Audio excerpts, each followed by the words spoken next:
Boris, we talked about the American M3 yesterday, or the day before. We weren't planning on reviewing this. Why'd you decide to bring this out here today? Yeah, when the Fs came out, I sort of lost interest, and this reminded me that I should have bought one of these. What exactly is it? It's a M4, but it's a specific version of the M4. Right. So the M4s are now the two-door coupes, right? And the M3s are the four-door sedans. And looking back, had I been paying attention, I would have bought one of these. It would have been the M3 because the four doors would have made it more practical. It would have obviously been manual. Yeah. Probably would have stuck with the 18-inch forged alloy wheels and steel brakes just because of the lower cost of servicing it, because I would have driven it on the track. This one has the optional competition package, which, you know what, I think it was $4,500 or so. That was a great value. I know. Yeah. The engine puts out 444 horsepower instead of 425. Although 425 is plenty. And even going slow with the air conditioning on, it was comfortable. Now, and it's just a great car, it really is. Now, you said you drove it around, probably around the town. How is the transmission? Because it's a dual clutch, right? And in the automatic mode, I didn't really feel like it was rough. okay. And I noticed this morning driving it here in the manual mode, going slow, the shifts are a bit abrupt. But if you're shifting quickly, like say on the track, it would be perfect. Yeah, because I know when we were at Autobahn a few months ago, actually probably last year. Last year. Time goes by so quick.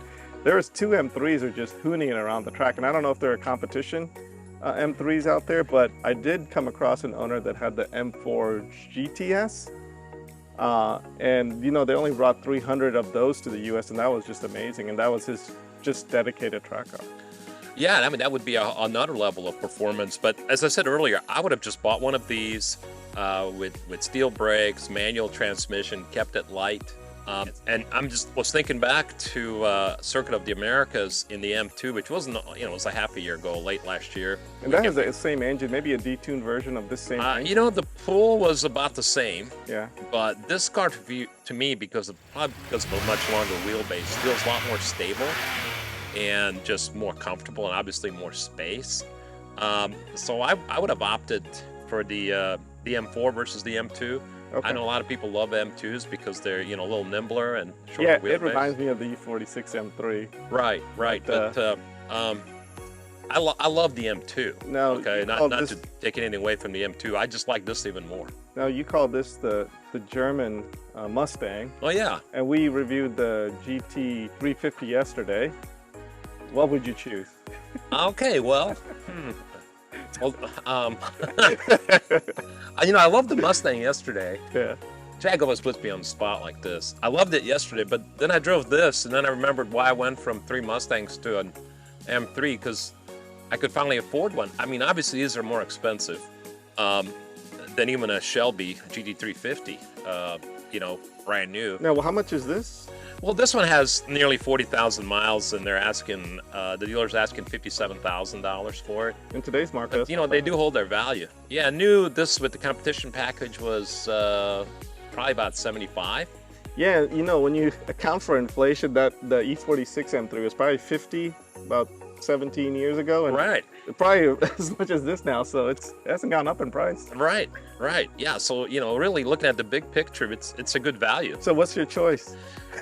So yeah, I'm stalling here, but back to answer your question about the German Mustang. That's what our friend Scott called my M3 when I first got it, because I had a series of Mustangs. Yep. A couple of Cobras and a GT, and he goes, you got a German Mustang. And really, that kind of stuck with me, because like the Mustang, the engine's up front, the transmission's there, so they're, a bit nose heavy. But the way BMW does it, they engineer the car so that really the weight distribution is about 50-50, which is a little better than the American Mustang. And just the precision, you pay more for some of that precision. The GT350 was a blast, as I was, we talked about it, and you'll see it in our previous episode. It was a lot of fun to drive. It's just a different way of smiling. The American Mustang, a little more brute force. This one a little more precision. I think it would be fun if we had them both on the track. When we look inside the interior, I love the cloth seats with the leather on the bolsters.